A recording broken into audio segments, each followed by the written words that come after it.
போட்டி திருப்படிக்கு மாணவனருக்கு வணக்கம். நம்ம வந்து எஸ்ஐ கரண்ட் அஃபேர்ஸ்க்காண்டி ஒரு சீரீஸ் பார்த்துட்டு இருக்கோம். அதில் இன்னைக்கு டேட்டில் நம்ம என்ன பார்க்க போறோம்னா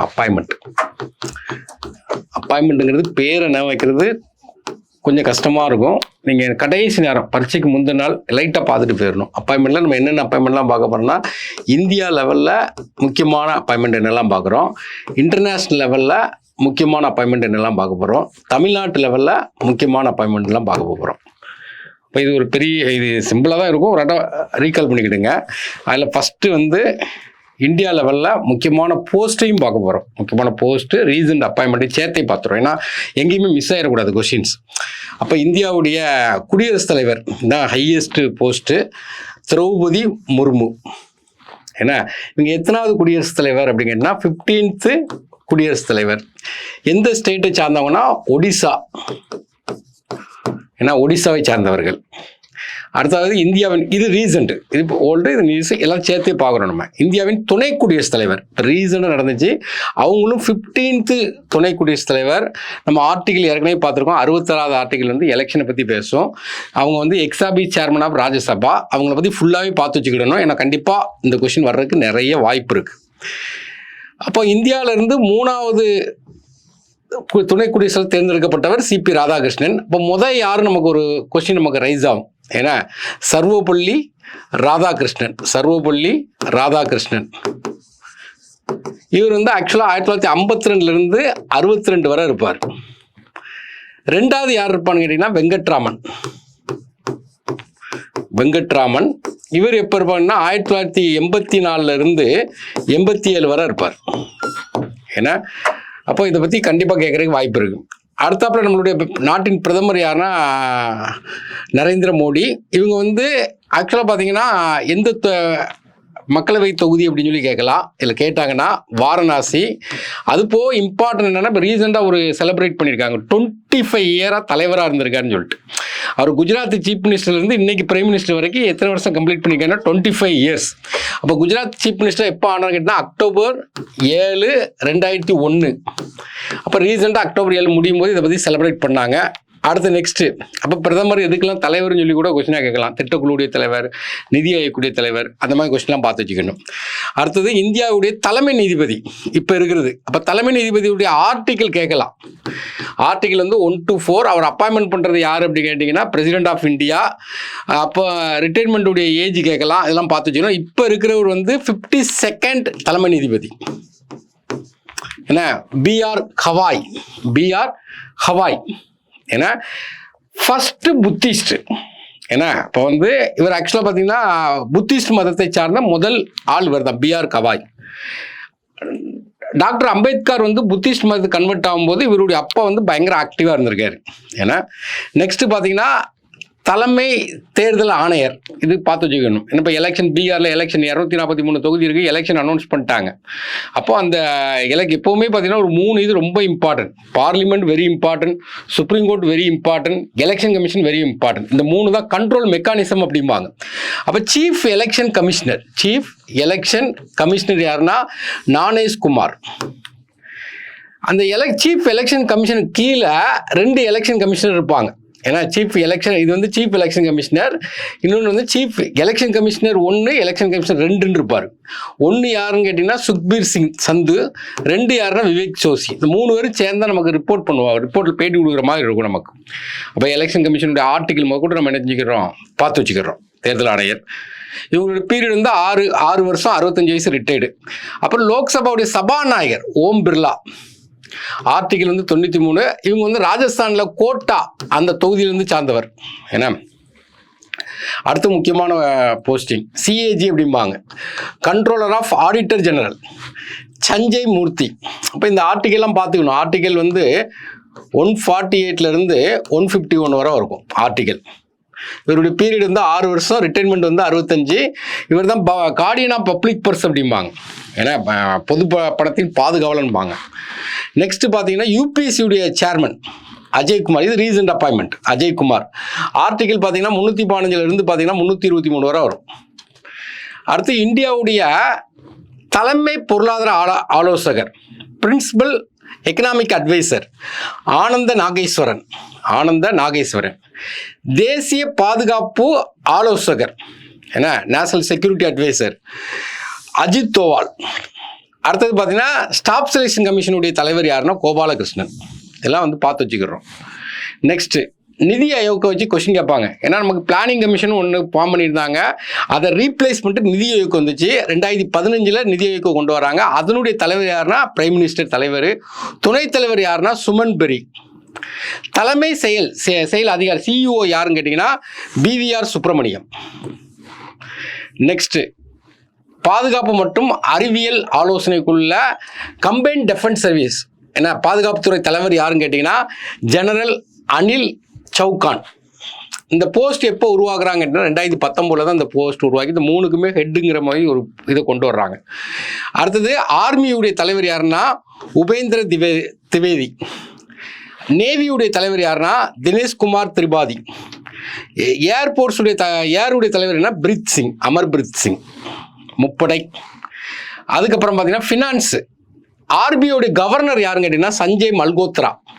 ஏன்னா 16th ஃபினான்ஸ் கமிஷன் தலைவர் யாருன்னா அரவிந்த் பனகாரியா. இவங்க ரிப்போர்ட் வந்து இப்போ அக்டோபர் 31 கொடுத்தாகணும். இந்த கொஸ்டின் கேட்கலாம். அடுத்து செபி ஏன்னா security exchange board of India அதனுடைய தலைவர், இது ரீசெண்ட் அப்பாயின்மெண்ட் துகின் காந்தா பாண்டே. ஏன்னா இந்த செபிங்கிறது ஷேர் மார்க்கெட்டு கண்ட்ரோல் பண்ணக்கூடியது. 1988 இதை ஃபார்ம் பண்ணுறாங்க. எல்ஐசி இது ரீசெண்டாக அப்பாயின்மெண்ட் பண்ணது தான். ஆர் துரைசாமி. இது எப்போ ஃபார்ம் பண்ணுறாங்கன்னா 1956 ஃபார்ம் பண்ணுறாங்க. நபார்டு ஏன்னா சாஜி. இது எப்போ ஃபார்ம் பண்ணுறாங்கன்னா 1982 ஃபார்ம் பண்ணுறாங்க NABARD. Next science and technology ஐஎஸ்ஆர்ஓடைய தலைவர் யாருன்னா வி நாராயணன். ஐஎஸ்ஆர்ஓ எப்போ ஃபார்ம் பண்ணாங்கன்னா 1969. டிஆர்டிஓடைய தலைவர் யாருன்னா சமீர் வி காமத். இது எப்போ ஃபார்ம் பண்ணுறாங்க கேட்டிங்கன்னா 1958 ஃபார்ம் பண்ணுறாங்க. பிரின்சிபல் சயின்டிஃபிக் அட்வைசர் ஏன்னா அஜய்குமார். நெக்ஸ்ட் தேசிய குற்ற புலனாய்வு சட்ட அமலாக்கம் மற்றும் கண்காணிப்பு அமைப்புகள் சிபிஐங்கிறது நமக்கு தெரியும் 1963 ஆரம்பிக்காங்க. அதனுடைய தலைவர் இயக்குனர் யாருன்னா பிரவீன். என்ஐஏ ஏன்னா 2008 ஆரம்பிக்காங்க. அதனுடைய இயக்குனர் யாருன்னா சதாந்த தாடை. அமலாக்கத்துறை இயக்குனர் என்ஃபோர்ஸ்மெண்ட் 1956 ஆரம்பிக்காங்க. அதனுடைய இயக்குனர் யார் டைரக்டர் ராகுல் Naveen. CVC central vigilance commission 1964 ஆரம்பிக்காங்க. பிரவீன் குமார் ஸ்ரீவாஸ்தேவ். அப்புறம் மத்திய தகவல் ஆணையர் என்ன 2005 ஆரம்பிக்காங்க. கிரலால் சமாரியா.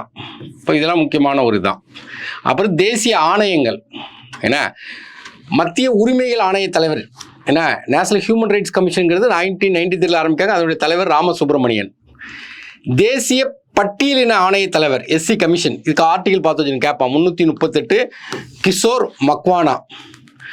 பழங்குடி ஆணைய தலைவர் எஸ்டி கமிஷன். இந்த பழங்குடி ஆணைய தலைவருடைய ஆர்டிகல் என்ன 338A அஜித் குமார் அந்தர் சிங் ஆர்யா. ஆக்சுவலாக முதல்ல என்ன இருந்ததுன்னா SC ST கமிஷன் சேர்ந்து இருந்துச்சு. அப்போ நமக்கு என்ன பண்ணால் 93 ஒரு அமெண்ட்மெண்ட் பண்ணுறாங்க. 89வது அமெண்ட்மெண்ட் 93 பண்ணி இந்த ஆர்டிகல் கொண்டு வந்து தனி இதாக கொண்டு வர்றாங்க. அப்புறம் பார்த்தீங்கன்னா தேசிய மகளிர் ஆணைய தலைவர் விஜய் கிஷோர் ரகதர். இந்த தேசிய மகளிர் ஆணையம் எப்போ ஆரம்பிக்காங்கன்னா 92 ஆரம்பிக்காங்க.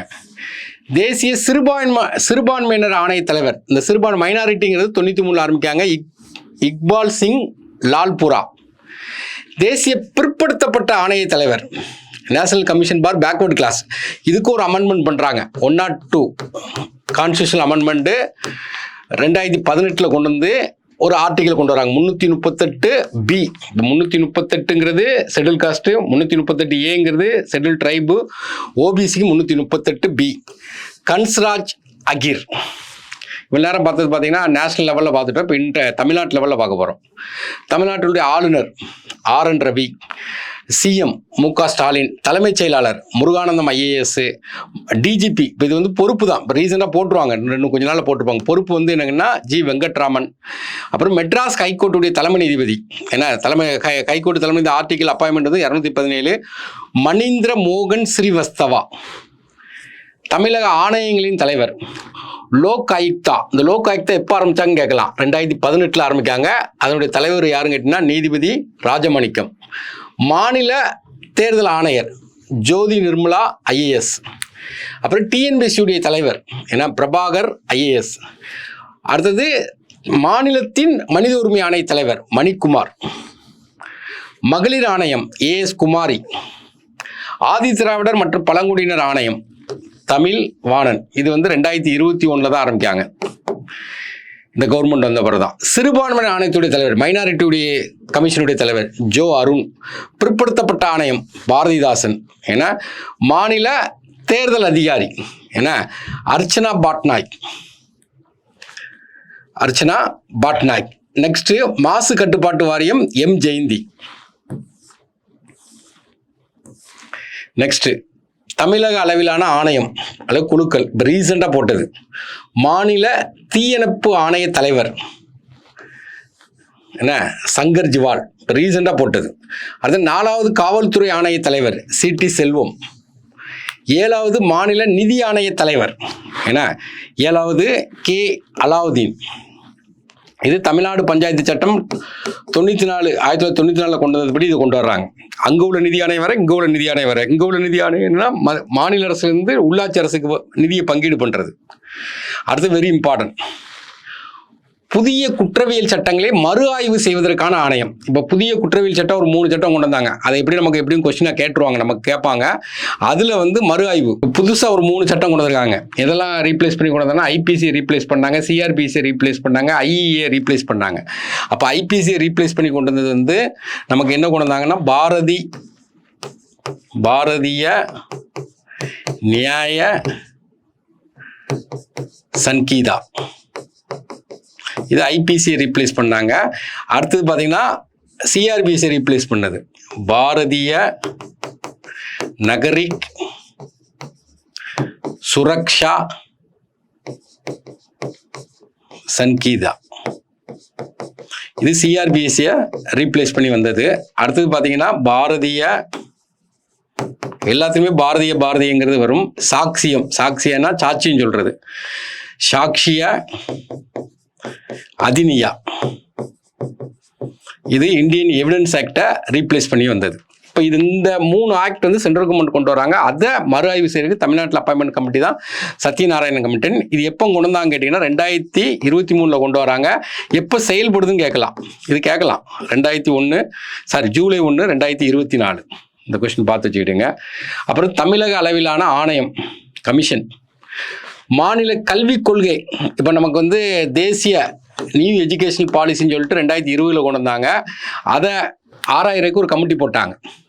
அப்போ மாநில கல்விக் கொள்கை ஆணைய தலைவர் கே முருகேசன் அவர் தலைமையில் ஒரு கல்விக் கொள்கை ஒன்று போட்டாங்க. இது பள்ளி கல்வி, உயர்கல்வி 2 ரிப்போர்ட் கொடுக்குறாங்க. தமிழ்நாடு ஜாதி அடிப்படையிலான பிரச்சனைகளை ஒழிக்க அமைக்கப்பட்ட ஆணையம். இந்த ஸ்கூலில் பார்த்தீங்கன்னா அந்த ஜாதிகள் அதிகமாக இருக்குன்னு சொல்லிட்டு அதை ஒழிக்கிறதுக்காண்டி கே சந்துரு குழு அப்படின்னு ஒன்று அப்பாயின்மெண்ட் பண்ணாங்க. தமிழ்நாடு சிறார் இல்லங்களை மறு ஆய்வு செய்வதற்கான அதுவும் என்ன கேட்டிங்கன்னா கே சந்துரு குழு. அப்புறம் இப்போ கரூரில் பார்த்தீங்கன்னா அந்த கூட்ட நெரிசல் நடந்தது பார்த்தீங்களா, அதில் தமிழக அரசு அப்பாயின்மெண்ட் பண்ண கமிஷன் அருணா ஜெகதீசன் கமிஷன்.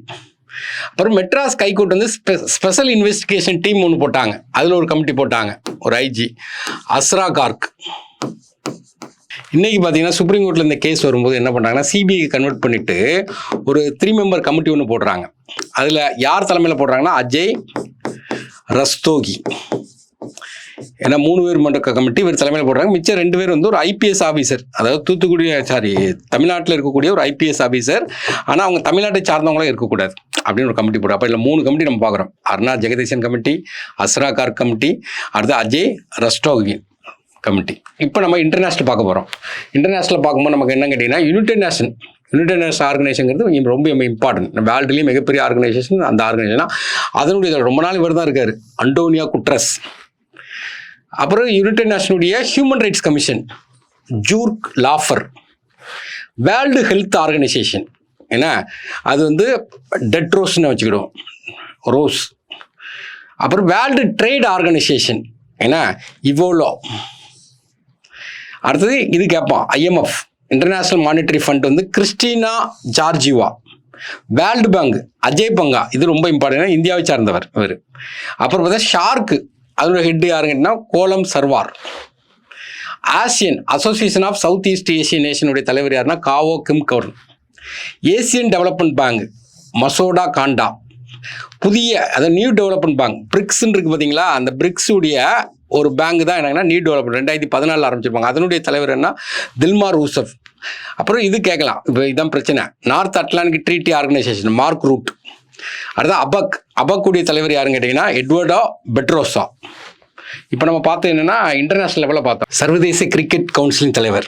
ஏன்னா இன்டர்நேஷ்னல் கிரிக்கெட் கவுன்சிலுக்கு வந்து ஜெய்சா ஏன்னா அவர் தான் தலைவராக இருக்கார், அமித்ஷாவுடைய பையன்.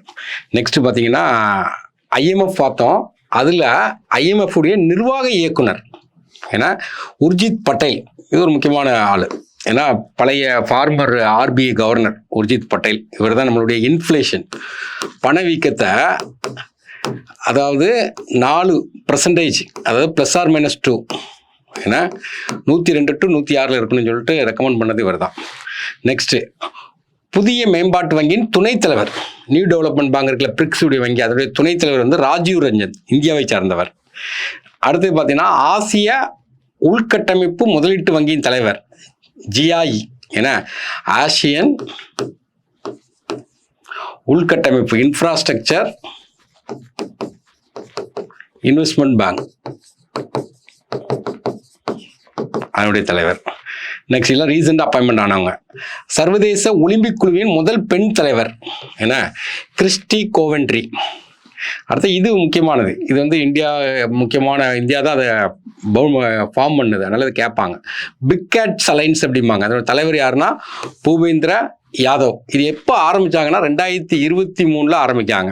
ஏன்னா இந்த வருஷமும் இந்தியா தான் தலைமை தாங்குறாங்க. பிக் கேட்ஸுங்கிறது வந்து இந்த பூனை வகைகள்னு சொல்லுவாங்க, 7 வகையான இதை உள்ளே கொண்டு வருவாங்க. இல்லை என்னெல்லாம் வரும் கேட்டிங்கன்னா ஃபஸ்ட்டு வந்து லயன், லெப்பர்ட், சீட்டா என்ன டைகர் என்ன, அடுத்தது பார்த்தீங்கன்னா ஜாக்குவார், பூமா. லெப்பர்டில் பார்த்தீங்கன்னா குளிர் பிரதேசத்தில் இருக்கக்கூடிய ஸ்னோ லெப்பர்ட். மொத்தம் 7 வகையாக இருக்கும். ஏன்னா இப்போ இதுக்கு தலைவர் முக்கியம். அப்புறம் நம்ம இதில் முக்கியமானது பார்த்தீங்கன்னா ரயில்வே ப்ரொடெக்ஷன் ஃபோர்ஸுடைய தலைவர் சோனாலி மிஸ்ரா ரீசன் அப்படின்னா. அப்புறம் ஐபி இன்டெலிஜென்ஸ் பியூரோ அதனுடைய தலைவர் தபன்குமார் தேக்கா. நெக்ஸ்ட்டு நால்சா ஏன்னா தேசிய சட்ட சேவைகள் ஆணையத்தின் நிர்வாக தலைவர் சூரியகாந்த். நெக்ஸ்ட்டு நாய் நேஷ்னல் ஹைவே அத்தாரிட்டி இந்திய தேசிய நெடுஞ்சாலை ஆணைய தலைவர் சந்தோஷ்குமார் யாதவ். நெக்ஸ்ட்டு இது கேட்கலாம், மத்திய நேரடி வரிகள் வாரியத்தின் தலைவர் டைரக்ட் டேக்ஸ் ரவி அகர்வால். அப்புறம் ஐஆர்டிஏ ஏன்னா insurance regulatory development authority of India, அந்த அமைப்பு வந்து 99 ஆரம்பிப்பாங்க. அதனுடைய தலைவர் யாருங்கன்னா Ajay Seth. Next food corporation of India, அதனுடைய தலைவர் வந்து அசுதோஷ் அக்னிகோத்ரி. அதுக்கப்புறம் பார்த்தீங்கன்னா தேசிய பாதுகாப்பு படை தலைவர் பிருகு சீனிவாசன். அப்புறம் இந்தியாவின் இது கேட்கலாம், 23வது சட்ட ஆணையத்தின் தலைவர் தினேஷ் மகேஸ்வரி. அப்புறம் பார்த்தீங்கன்னா இந்திய தனித்துவ அடையாள ஆணைய தலைவர் உதாய் ஏன்னா unique identification authority of India, அவன் தலைவர் யாருன்னா புவனேஷ்குமார். அப்புறம் பார்த்தீங்கன்னா நர்கோட்டிக்ஸ் போதைப்பொருள் கட்டுப்பாட்டு வாரியத்தின் தலைவர் வந்து என்னங்கன்னா அனுராக் கார்க். இது கேட்கலாம், ரீசனாக முக்கியமான தேசிய மஞ்சள் வாரிய தலைவர், மஞ்சள் வாரியம்னு புதுசாக ஆரம்பித்தாங்க பட்ஜெட்டில், அதோட தலைவர் யாருன்னா பல்லே கங்கா. அப்புறம் சிஆர்பிஎஃப் தலைவர் வந்து பிரதாப் சிங். அப்புறம் மருத்துவ ஆணையத்தின் தலைவர் வந்து அபிஜித் சந்திரகாந்த் சேத். இந்திய விமான நிலைய ஆணைய தலைவர் airport authority of India Vipin Kumar. அடுத்தது பார்த்தீங்கன்னா என்சிஆர்பி, இவங்க தான் இந்த ரிப்போர்ட் சொல்கிறாங்க எங்கே கிரைம் ரெக்கார்டு அதிகமாக இருக்குன்னா உத்தரப்பிரதேசில் கிரைம் ரெக்கார்டு அதிகமாக இருக்குன்னு ரிப்போர்ட் கொடுத்துருக்காங்க. என்னென்ன ரெக்கார்டுன்னு பிரிச்சுப்பாங்க, எந்தெந்த ரெக்கார்டு எங்கே இருக்குன்னு ரீசெண்டாக ரிலீஸ் பண்ணியிருக்காங்க. அதை வச்சே கொஸ்டினாக கேட்கலாம். அப்போ அதனுடைய தலைவர் யாருன்னா அலோக் ரஞ்சன்.